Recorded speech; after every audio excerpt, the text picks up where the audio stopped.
ravi de vous savoir nombreux à l'écoute du journal parlé. Mesdames, Messieurs, bonjour. Au sommaire de cette édition, le monde entier célèbre ce 13 juin la journée internationale de l'albinisme. Une journée qui a pour but de mieux éclairer le grand public sur l'albinos. Dans ce journal, vous suivrez l'avis des citoyens malanvillois sur ce mal génétique. En notre éducation, démarrée depuis le mardi 10 juin, la phase écrite du brevet d'études du premier cycle session normale de juin 2025 a pris fin ce jeudi 12 juin. Cet examen s'est achevé avec la satisfaction de tous. Vous suivrez dans ce 13h le bilan avec le chef centre du CEG Malanville. Autre volet de l'information pour parler d'un fait insolite qui court les rues ici dans la commune de Malanville depuis quelques jours. Il s'agit de la fuite d'un présumé braqueur. Les détails sont à suivre dans le développement. Et à toutes ces informations viendront s'ajouter d'autres sans occulter la revue de presse de Lukman Woucheou ainsi que la chronique de Alassane Sanibio. Merci de vous installer confortablement. Sota Midi Magazine, le point de l'actualité de la journée sur ta radio. Sota FM, c'est maintenant et tout de suite. De nouveau, bienvenue à chacun et à tous. La communauté internationale commémore ce vendredi 13 juin, comme à chaque année, la journée internationale de sensibilisation à l'albinisme. Une célébration qui vise à mettre en lumière la place des albinos dans nos sociétés. À l'occasion de la célébration de cette édition, une équipe de la rédaction de Sota FM s'est rapprochée de quelques Malanvillois pour savoir ce qu'ils pensent des albinos. Suivez la réaction des citoyens rencontrés. Je m'appelle Adji Sylvain. Ce que moi je sais dans cette affaire, c'est que tout être humain que Dieu a créé, Dieu sait pourquoi il a créé ça. Donc normalement, nous, on ne devait pas différencier quelqu'un. C'est l'air que nous respirons qui aussi respire. C'est ce qu'on mange qui aussi mange. C'est pas qu'ils sont différents. Ils ne sont pas ni animaux, ni choses là. Ils sont tous des hommes. Donc ce que moi je vois dedans, le fait de rester avec eux, ça ne me dérange pas. Eux aussi ils ont leur place. C'est pas qu'ils sont différents de nous, seulement c'est le teint qui est différent. C'est la peau là qui fait la différence. C'est ce que moi j'ai constaté ça. C'est une anomalie qui s'est formée dans l'organisme. Sinon, il n'y a pas une autre différence entre eux et nous. Moi, je peux vivre avec eux, je peux même le marier si possible. Moi, ça ne me dérange pas. Je les adore parce que tout ce que Dieu a créé, il faut l'aimer. Ce n'est pas de leur faute. On m'appelle Samsi Salomon. Julius, les albinos là, moi je ne les prends pas comme une maladie. Moi, une fois que j'ai ça dans ma famille, je n'ai jamais vu une maladie sur eux, ni quelque chose pareil comme ça. Bon, en tout cas, moi, chez moi, les albinos aussi sont comme moi. Je peux vivre avec eux sans problème. Pour ne pas les décourager aussi, on essaie de les approcher pour les montrer qu'on a toujours les mêmes choses. C'est le temps qui nous a différenciés. Ma soeur, elle est albinos. Je vis avec eux, même j'ai une copine albinos. À l'occasion de la célébration de cette année, les Malanvillois rencontrés laissent un message de sensibilisation aux citoyens malanvillois ainsi qu'aux albinos. On les écoute. Je les souhaite une bonne journée, que Dieu nous aime. Donc, ce que j'ai à dire à la population, que ce soit albinos, que ce soit nous, on peut rester ensemble, on peut vivre ensemble. Même les albinos aussi ne devaient pas se différer, ils devaient être avec nous. Par exemple, j'ai suivi une film dans les chaînes des Camerounais, là, au niveau des films, là, ils ont présenté, il a étudié jusqu'à devenir un docteur.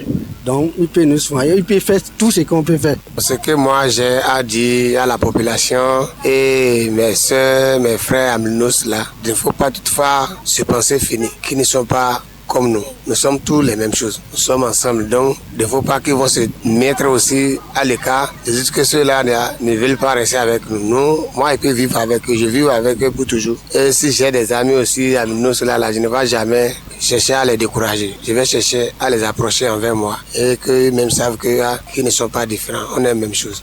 Que comprendre de l'albinisme et que disent les biologistes de cette anomalie? Nous avons interrogé un enseignant de sciences de la vie et de la terre en service ici à Malanville. Voici les explications de Martin Latévi, enseignant au Collège d'enseignement général 1 de Malanville.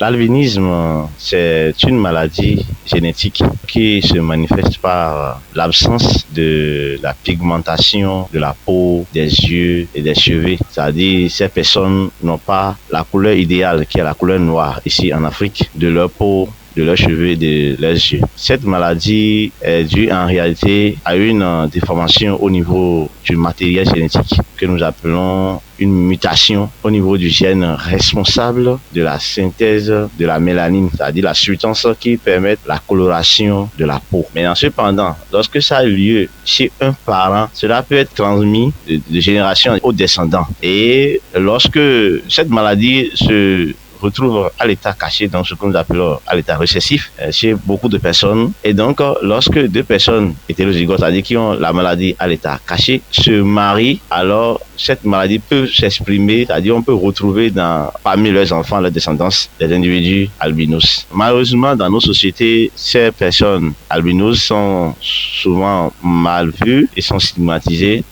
Or, ce n'est pas de leur faute. C'est plutôt maladies génétiques telles que la drépanocytose et autres. Donc, ils ont simplement hérité cela de la part de leurs parents. On devait normalement les accepter comme toute autre personne dans la société. Comme conseil, je peux dire tout simplement que dans nos sociétés, les gens ne rejettent plus ces personnes-là parce qu'ils ne sont pas venus de leur gré à devenir albinos. Non, c'est plutôt un matériel qu'ils ont hérité de leurs parents. Peut-être pour les jeunes, si on pouvait faire aussi des analyses que nous appelons des analyses génétiques, on pouvait également éviter l'apparition de ces phénotypes-là dans la population.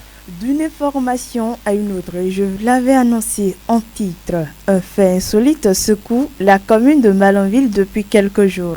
Il s'agit d'un cas de braquage qui a eu lieu au quartier Tacitedji, Banizombo. La scène s'est produite dans la nuit tardive du 28 au 29 mai 2025 aux environs de 3 heures du matin, selon les témoignages d'un des victimes. Suivez.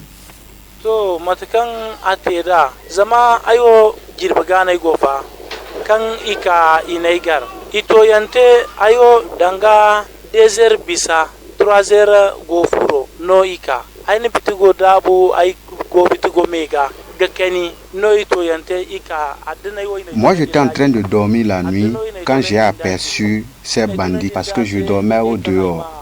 Mais avant de me coucher, j'ai fermé la boutique. Mais comme j'avais mon téléphone sur moi, un portable Android et un petit portable à touche, je me suis dit de les mettre dans la boutique. C'est là que j'ai rouvert la boutique et j'ai déposé les 2 portables. Et j'étais en plein sommeil quand ces bandits-là sont venus. Ils m'ont réveillé, ils m'ont dit d'ouvrir la boutique. J'ai refusé. Ils ont commencé par me charcuter avec leur machette. Ils m'ont donné au moins 5 coups comme ça, mais le sang ne coulait pas. Après, ils m'ont encore donné 6e coup. C'est là que le sang a commencé par sortir. Et j'ai ouvert la boutique. Ils ont pris les 2 portables et un petit sac.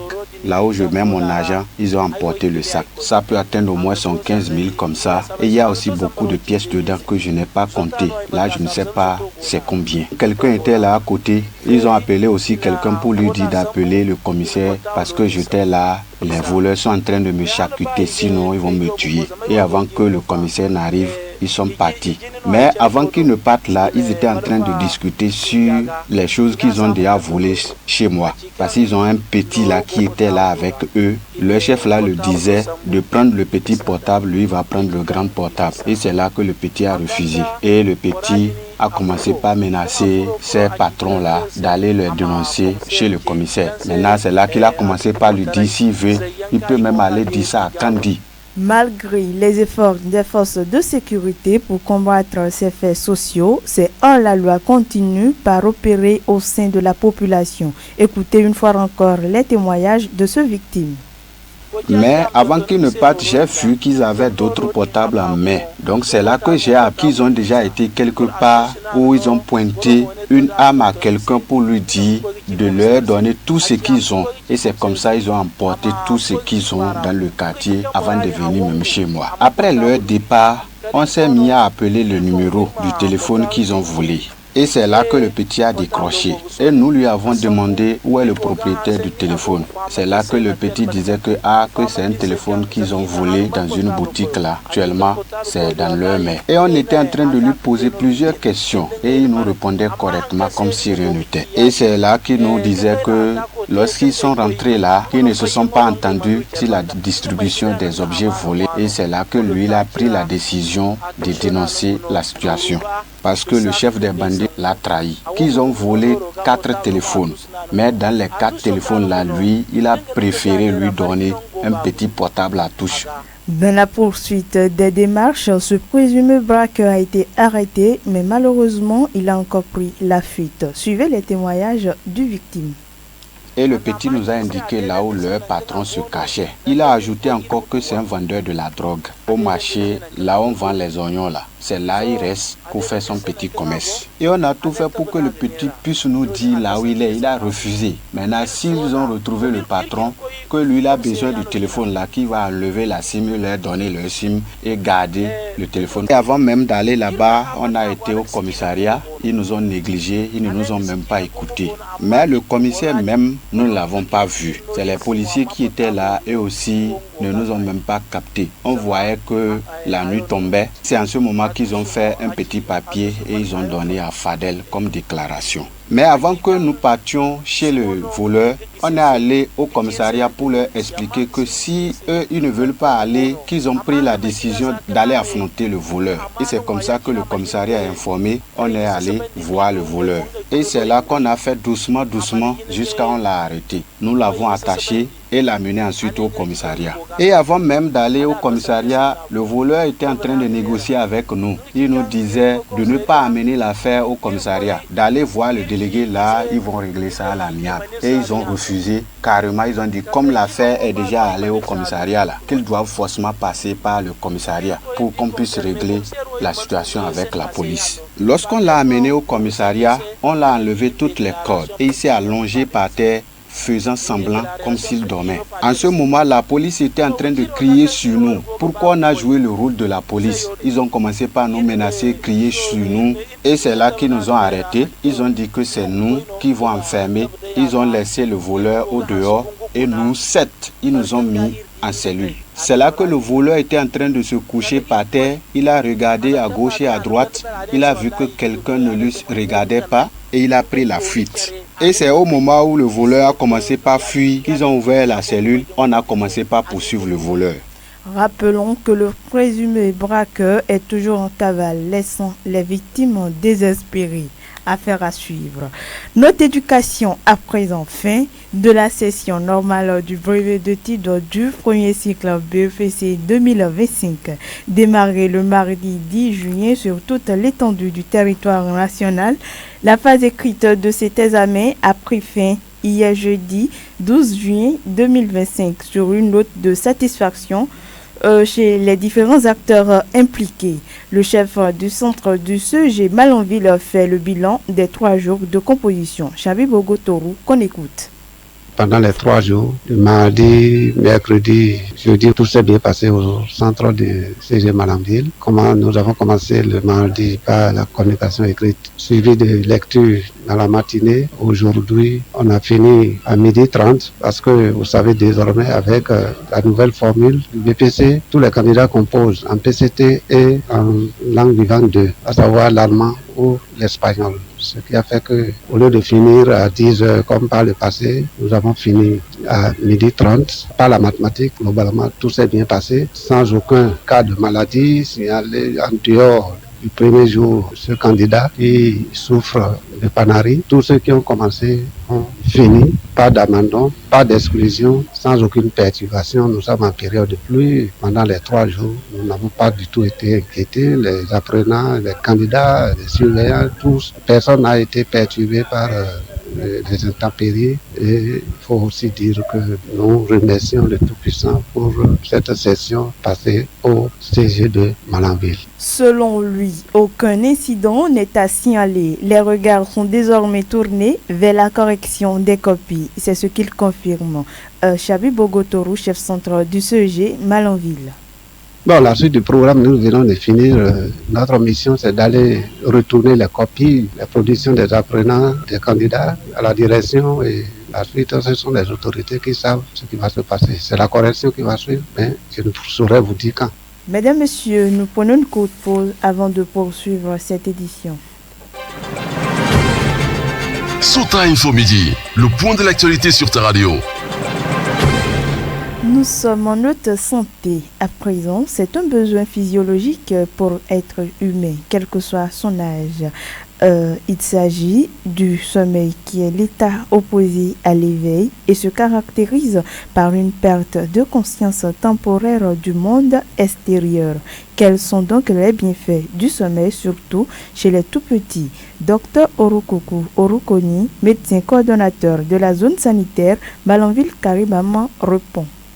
Le sommeil, ça fait partie des éléments de la vie chez un individu. Cela se définit par la baisse de la vigilance entrecoupée de 2 périodes d'éveil, accompagnée d'une baisse également de la force musculaire chez un individu. Le sommeil, il faut dire d'abord que c'est un besoin physiologique. Chaque individu, de la naissance jusqu'au décès, c'est que l'individu passe par vraiment le sommeil. Et c'est vraiment important, c'est dans la physiologie de chaque individu. Vous allez voir la majorité chez les bébés, si c'est pas que le bébé a faim ou peut-être veut qu'on lui change ses couches, le bébé ne fait que dormir.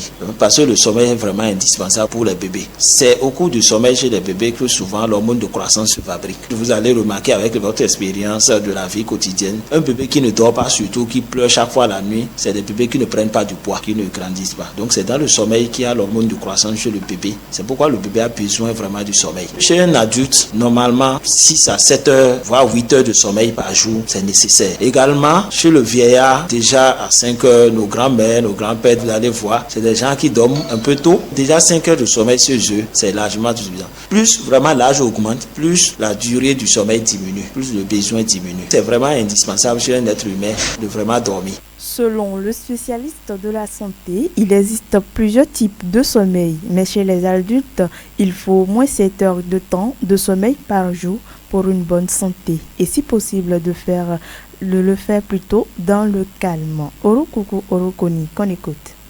Il faut dire qu'il y a le sommeil monophasique, c'est-à-dire tu te couches par exemple à 22 heures et tu te réveilles le matin à 6 heures. Donc sans pause, c'est pas entrecoupé. Ça c'est monophasique. Il y a des sommeils biphasiques où c'est entrecoupé d'éveil. Donc dans la nuit, tu peux te réveiller et retourner dormir. Ainsi de suite, triphasique, il y en a, tout ça. Donc avec des réveils multiples. En fonction du nombre de réveils, c'est par phase qu'on arrive à les classer. Maintenant, il y a des sommeils également qu'on dit des troubles du sommeil. Donc parmi ces troubles-là, on peut mettre des sommeils paradoxaux. Donc insomnie, là, pratiquement, la personne ne trouve pas de sommeil, la personne n'arrive pas à dormir. Donc, sommeil paradoxal, c'est que la personne, au lieu de faire le sommeil comme cela se doit, c'est plus l'éveil qui est dominé dans la nuit. Il n'arrive pas à se reposer comme cela se doit. 7 à 8 heures de sommeil, ça, c'est un sommeil normal. La personne dort normalement, se repose normalement et le cerveau se repose, tout revient à zéro. Le magazine d'énergie peut se relancer encore pour une journée. Ceux d'autres, 15 minutes de sommeil, voire 20 minutes, voire une trentaine de minutes, ça suffit pour ramener le cerveau à un niveau plus bas pour pouvoir reprendre encore des activités. Il y a ces périodes-là où on a besoin vraiment du calme, on a besoin vraiment d'un environnement où tout est calme, où tout est favorable pour pouvoir se reposer, avoir un sommeil un peu réparateur. En cas d'insomnie, notre source recommande une consultation médicale immédiate. Je vous invite à suivre donc les conseils du médecin coordonnateur de la zone sanitaire Malanville-Karibama, Dr Orokuku Orukoni. La population de Malanville et de Karibama, ce que j'ai à leur conseiller, c'est vraiment se reposer souvent. Surtout la plupart ceux qui sont des chauffeurs, des conducteurs de taxi, moto et autres, tout ça. Si vraiment on a sommeil, on doit dormir. On ne peut pas avoir de dette de sommeil. Tant qu'on a sommeil, si on ne dort pas, ça va nous créer des problèmes. Donc la plupart, celui qui a sommeil doit se reposer. Et il y a des heures de repos. Ces heures de repos-là, c'est par exemple dans l'après-midi, déjà à 12h, 13h. Si vraiment l'organisme réclame le sommeil, il faut siester. À ce niveau, avec 30 minutes, on se retrouve mieux. et on se donne encore mieux à notre travail. Le soir, les nuits sont faites pour se reposer. Donc, en fonction de l'âge, 7 heures à 8 heures de temps de sommeil, c'est vraiment important pour nous. C'est bénéfique pour l'organisme. Ça nous permet de maintenir l'équilibre. Donc, les hormones seront à l'état normal et comme ça, ça va permettre d'affronter la journée encore une fois et avoir vraiment plus de force. Ceux qui font le travail de nuit, ils arrivent à réguler leur sommeil. Donc, dans le rythme circadien commence par se modifier, ils arrivent à dormir peut-être plus la journée et la nuit et se donnent à leur travail. S'il y a des situations d'insomnie, que la personne consulte le plus tôt un agent de santé et ensemble, on va essayer de voir qu'est-ce qu'il y a lieu de faire pour pouvoir l'accompagner à combattre cela pour son bien-être. Mesdames, Messieurs, à présent, je vous invite à suivre la revue de presse de Lukman Ouruteou. Suivez la revue de presse sur Souta FM. Amis de la plume du papier, mesdames, messieurs, bonjour. Dans l'actualité ce vendredi, démarrons avec les nouvelles de la Commission électorale nationale autonome Sénat.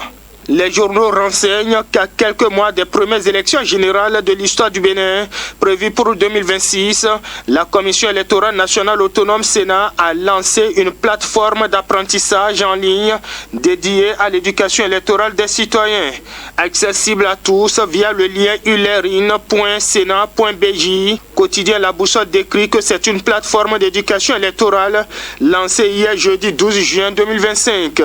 Elle vise, selon la publication, mais également le matinal, le télégramme et surtout Fraternité, à renforcer la compréhension du processus électoral et favoriser une participation citoyenne éclairée. Elle propose, selon les journaux, des modules adaptés à tous les niveaux de connaissances autour des thématiques telles que comment fonctionne le système électoral béninois, quels sont les rôles des institutions impliquées, quelles sont les différentes étapes d'un scrutin transparent.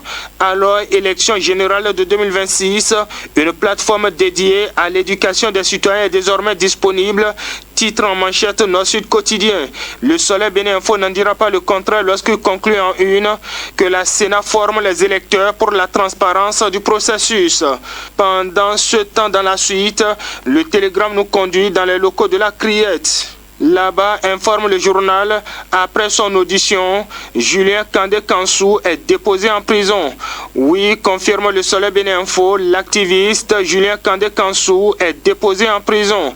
Le jeune acteur politique et membre de la cellule de communication du Parti Les Démocrates est poursuivi, explique le télégramme, pour harcèlement par le biais d'une communication électronique.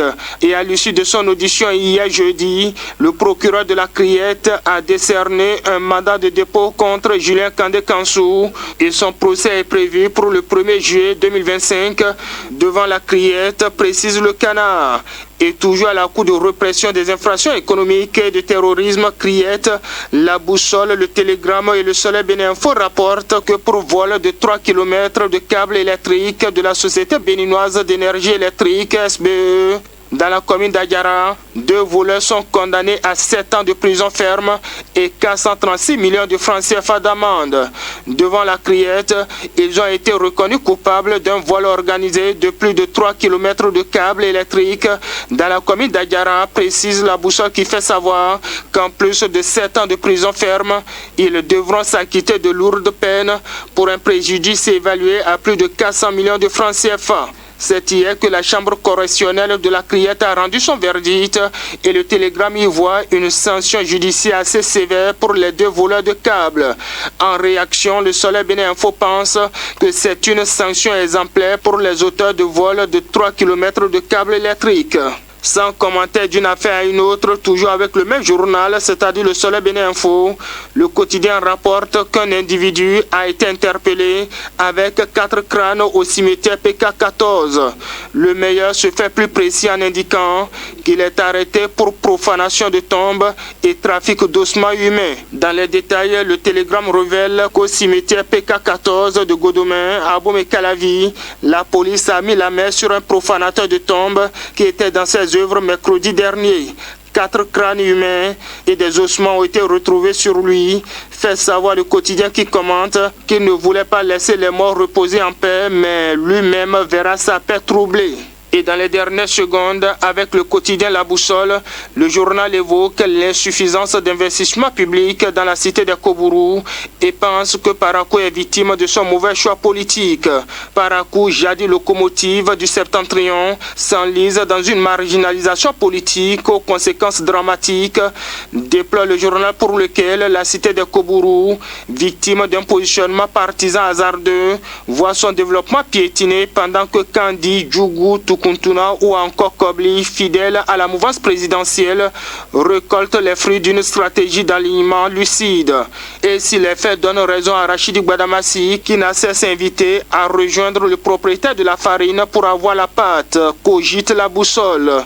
Voilà, mesdames, messieurs, ainsi va l'essentiel de l'actualité telle que traitée par les publications ce vendredi. Fin de cette revue. Merci de m'avoir suivi. À très bientôt. C'était la revue de presse sur Sota FM.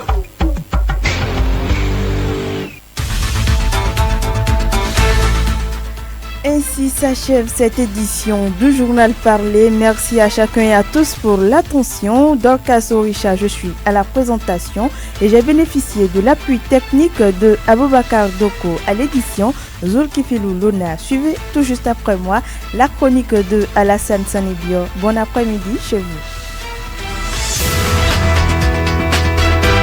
C'était Sota Midi Magazine, le rendez-vous informatif de la mi-journée sur Sota FM, la radio de l'espoir. Merci pour votre fidélité. Suivez la chronique en français facile sur Sota FM. La chronique en français facile sur Sota FM. Alassane Sani Bio.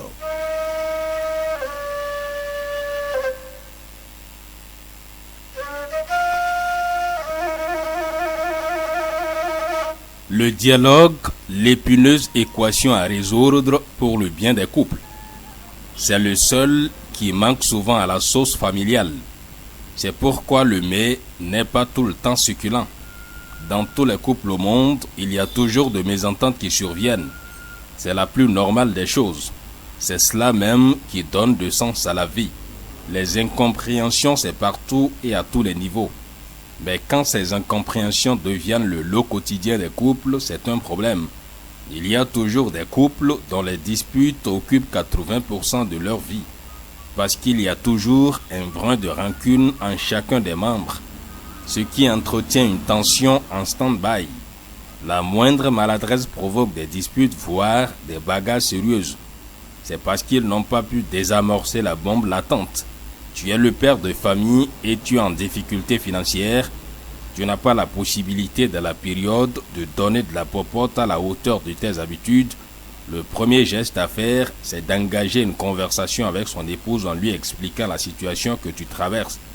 Dans ces conditions, on oublie son ego d'homme et de père de famille. Sinon, le dialogue sera rompu brutalement. Parce qu'il s'agit d'une question sensible. Toutes les femmes n'ont pas la patience et le tempérament qu'il faut pour t'écouter jusqu'à la fin sans lancer un mot ou une expression choquante. Mais tu dois gérer tes humeurs. C'est ça qui donne du sens au dialogue. En ces genres d'instants, quelqu'un doit toujours savoir se maîtriser. Donc, connaissant la nature de la femme, si tu te comportes en responsable, elle finira par te rejoindre. Ainsi, tu verras que tu es la meilleure femme au monde. Parce qu'elle va comprendre ta situation. Si elle a la possibilité, elle va te surprendre avec sa contribution dans le fonctionnement de votre ménage. La femme aime qu'on la respecte, qu'on lui accorde sa place et tu seras étonné de son geste à ton égard. Ce n'est pas facile d'en arriver à cette étape parce qu'il faut sacrifier son humeur et son ego et c'est vice versa. En tant que femme, il faut toujours avoir la force de reconnaître ses torts quand on est en erreur. Il faut être la première à engager la conversation avec son homme. N'ayez pas de gêne à lui demander pardon. C'est ainsi qu'on arrive à lancer le dialogue. Il y a des mots qui peuvent déranger aussi dans ces genres de discussions. Mais quand on sait qu'on a tort, on se calme pour faciliter le dialogue. C'est cela qui va instaurer un climat de confiance dans votre couple. Ce sont des actes qui font germer et grandir l'amour. Si un comportement ou un détail suscite des doutes ou des incompréhensions, n'hésitez pas à engager le dialogue. Si tant est que vous voulez continuer à vivre ensemble, vous n'aurez que ce choix pour forger un couple idéal. Sinon, vous allez vivre des tensions inutiles qui vont vous arriérer. Ce ne sont que des exemples parmi tant d'autres. Malheureusement, on continue d'assister à des pugilats dans les ménages. C'est grave. Beaucoup de couples ne privilégient pas la communication au sein de leur foyer. Même pour se parler simplement, il manque d'élégance. Certains se comportent comme s'ils sont forcés. Pourquoi se mettre ensemble si on sait qu'on ne peut pas vivre ensemble? Généralement, on entend des discours comme « elle ne va pas changer » ou « il ne va pas changer ». C'est faux. Tout être vivant est susceptible de changement. Seuls les êtres inertes ne changent pas. Même là encore, tout est possible, parce que le bois sec peut se décomposer avec le temps. Donc, tout dépend de sa décision de faire changer les choses. Parce que pour changer quelqu'un, il faut changer soi-même. C'est pour dire qu'on ne cherche pas à changer forcément l'autre. On apprend à s'habituer à l'autre. Ainsi, il ou elle finira par s'habituer aussi à soi. C'est là que survient le changement dont on parle. Comme l'a dit l'autre, on épouse les défauts de son ou sa partenaire et non ses qualités. Si vous développez cela en vous, vous aurez le plus idéal des couples au monde. Citoyens de la République, c'est tout pour aujourd'hui. On se reprend très prochainement.